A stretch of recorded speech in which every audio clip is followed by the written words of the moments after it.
Week 2, Machine Learning, Part 1.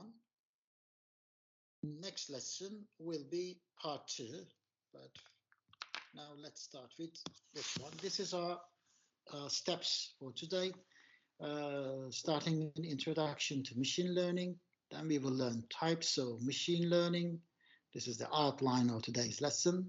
Supervised, unsupervised, and reinforcement learning models, and some use cases we're gonna learn today. To start with, machine learning, which is a subset of artificial intelligence, I'd like to focus on traditional programming first. On top, you see, in traditional programming, we all know we put in data and we put in rules.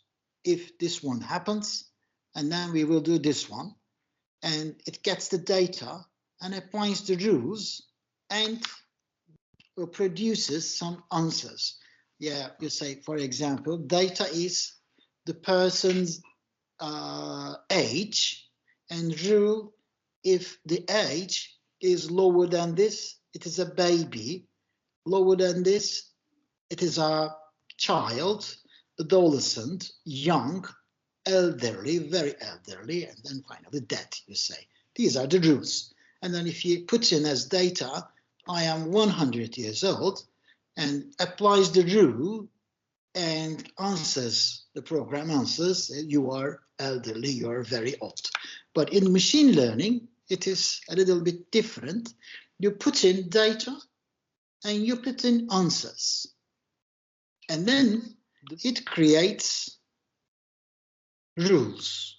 Like, for example, you say, you give data, okay, there are lots of data over there, or I can say rules, ages, and answers. Some ages are labeled as old, some of them are elderly, very elderly, some of them are young, baby, something, and then machine learning analyzes it, data and answers, and create rules and says, for example, if the age is lower than 1, really, the answer is baby. So this is the rule which is created by the machine. So machine learning is something like that. It is different from traditional programming. When we define it officially, we say machine learning is a field of study that gives computers the ability to learn without explicitly programming. So when you want to write an AI program, you have got two ways to do that. One of them is, as human beings, you will write codes, and at the same time, you need some advisors, approximately 1, depending on the field, but approximately 10, 50, 100, maybe 200 advisors. Because if you check the previous slide here, you will say in traditional programming, you have to write the rules. This will not be a machine learning. It will be artificial intelligence, maybe, but it will be an expert system in a different way written. If you use rules, because rules will come from your advisors, data is coming anyway. A second way to write artificial intelligence program is that you will use machine learning. That means the machine will learn and write the codes, will produce the rules and convert the rules into programming languages. That's why we say computers without explicitly programming, not traditional way. Or another definition says the use of algorithms to extract information from raw data. There is data, maybe labeled or not, and we take it and extract information. This information is usually rules that will create some AI models. In other words, you train the computers. In machine learning, we say machine learning but you will see the name of it, machine learning, but we will always use the word training. We train the machines, or the machine trains itself. But normally we put up a model so that in the model, through the model, the machine can train itself. Actually, we may say how it will be trained. Okay, we will train the machine just like we train babies, human beings. We give them some data. As you see here, this is data. The baby sees the data here, the cherries, apples, oranges, and they think about it because they know, I mean, as human beings, we got brain and we can calculate things, we can think. So they look the same, or sometimes they don't look the same. Again, for the computer, we will give data here, and computer will analyze it and will say that this is different, this is different. We'll create rules to answer. Well, if there are two things here, it is another apple. If there is one apple, so something red, orange, etc. I will talk about it again, but I will say, how can we give data to the machine? Okay, we can give the pictures of cherry, apple, or orange. We can just choose a cam here. We can do that actually. It's possible for this technology. Even at school we can do it. Show apple, cherry, and orange. The computer or hold in front of the cam and do it multiple times. After that, wait one day, just like a child, and another day, show a different kind of apple or different kind of cherry to the computer and ask what it is. The computer will answer it. If you put the, right program, right machine learning program it's very easy today. Even I said at school, we can do it. So if you continue, types of machine learning, we say, one of them is supervised learning, unsupervised learning, reinforcement learning. Are typical three models of or types of machine learning, but we also have got semi or semi-supervised learning systems, but I will examine it in supervised learning system. So let's concentrate on supervised learning. It learns through labels. They translated this into Turkish with two different words. I'm using the denetimli öğrenme. I just forgot about Turkish. And some people say danışmanlı öğrenme, which I hate it. I don't like that. But if I translated it, because it's learning through labels, maybe in Turkish I would have given a name. It's too late for the time being, by the way, but I would say etiketli öğrenme or etiketten öğrenme. I would say like that. But in English, it's easy peasy because first time it's created as supervised learning. So, but there are some labels. So apples are apple. When you show the apple to the cam, you say apple. And then you show pear, you say this is a pear. And then you show cherry, you say cherry. These are labels. We call this is label. You say what it is. But I'm teaching it. Look, this is glass. Or I say, this is a pen. I'm showing this. If I don't say anything, there's no label. This is the label. Don't think that labels are here. You say brand name, Scrix. Now, this is another label, maybe, but it's not my case. So we train it with some labeled data, just like learning with an instructor. And you can put a reptile, and you say this is a crocodile, this is an alligator. Show pictures. Alligator, crocodile, alligator, crocodile. When you show the pictures and say their names, the computer will analyze it and say, if this one is like this and then this one, and you see, like, for example, a lizard to the computer. So is this a reptile? Is this a reptile?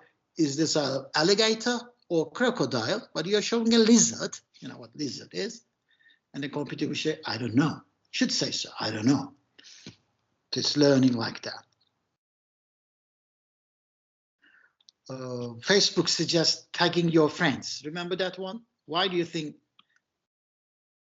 Facebook wants you, or Instagram wants you tag your friends? Because it's trying to get know your friends. It wants some labels from you, okay? Because just if you just put the pictures, there will be no labels in it. They want posts or tags on that. If you look at, I showed a modern way of teaching or training computer by showing the pen or a pear or apple, but normally today we give a data set to the computer. This is actually, maybe you did in your data mining classes, I don't know, sepal length, sepal width. We will use this database in our class this year. This is a flower actually, sepal length 5.1 millimeter or centimeter, I don't know, sepal width 3.5, 1.4 petal length, petal width is 0.2 or something. And the name of the flower is setosa. And there are some other names too.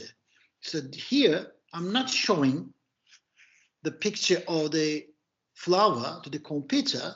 I'm just giving some easy peasy. This is easy actually. You're just giving the features and the label of the flower so that machine can learn it. I've given 4 features and 1 label. So these are 2 keywords of machine learning, feature and label. They are important. Label is also called, in some cases, class. We also call it as class, as it says, yes, class. Feature, sometimes called as variable. This is the correct pronunciation of this English word. Some Turks pronounce it in a very different way, but this is the correct way. Variable. Sometimes we call it, mostly we call it features, sometimes variable. It depends what you are doing. Are you working with data? It's like the same data. If you are working with data as for statistics, you say variable. If you are working with data as for machine learning, you say feature. Label, if you are working with data for data mining, you say class. If you are working with data for machine learning, you call it label. Sometimes we also call it in statistics target variable, target variable. But since we are dealing with machine learning, I will stick to feature and label verbs. Feature, basically independent variable of your training data. Yeah, independent variable, statistician call it. Label, the output, the target, the class, what we are trying to understand, learn, and predict. What I'm going to predict is label. In the previous example I gave you, feature is the age, data, we called it before. Label is old, baby, child, young. This is the label. Okay. Of course, we are not going to only have one variable. We will have more variables like age, gender, weight. These are all values. So in supervised learning, we always have labels. We always, for supervised learning, we always have labels. But in unsupervised learning, we don't have any labels. It's something like, you got a baby, you put the baby in a room and you give the baby 20 animals. There will be 20 animals around the baby. 10 of them are cats, let's say. 10 of them are dogs. That's the situation. And you don't give any name. You don't say that the baby has never seen a cat before, has never seen a dog before, and he or she doesn't even know the word cat and dog. Let's imagine like this. And you put it and tell the baby, learn these animals. And you leave the baby in the room for 1 or 2 hours, and after then you come back, and did you learn it? You say, yeah, okay, I tried I did my best, and I learned it. And then you ask a question to the baby, like, you see the dogs here, you see the cats here, but let's say you have brought a wild cat, which is not in the room, and show the baby, what is this? Which one is this? And the baby will say, look, this is cat. I mean, will not say cat because there is no label, and it will say this animal, whatever it is, I don't know what it is, must be near these animals, pointing at the cats. And then you will show, you will bring a pit bull, which is a dog, but the label doesn't exist. And you ask the baby, so what about this one? What is this? Which category? And the boy or the girl, the baby, will show this must be in the other category. No labels, but it will learn to categorize animals. There are 2 different animals. You can